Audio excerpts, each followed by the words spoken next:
Boker Tov, on raconte sur le Rosh Yeshiva de Mir qui était gravement malade et son corps souffrait beaucoup de différents maux depuis plusieurs années.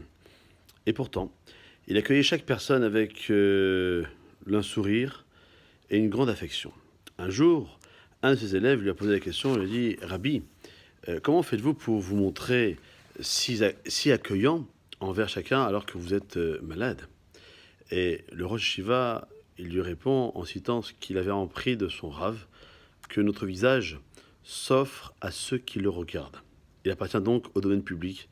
Par conséquent, il est interdit de, entre guillemets, creuser un puits dans le domaine public.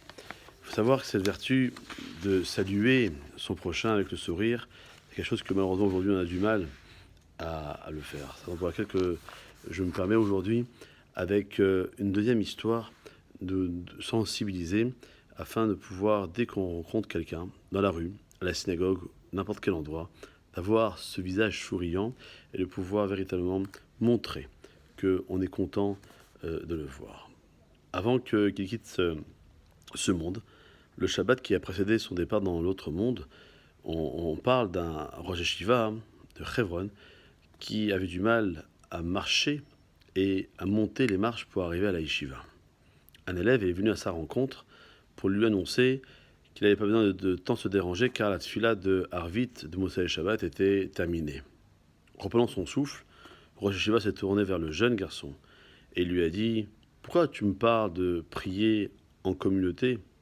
C'est important, mais ce sont les Chachamim qui ont institué ça. Pour ma part, je suis venu accomplir une mitzvah de la Torah, celle de saluer les élèves de la yeshiva pour leur dire Shavua Tov, car ça fait partie de Ve'afta l'ereacha kamocha. Tu aimeras ton prochain comme toi-même.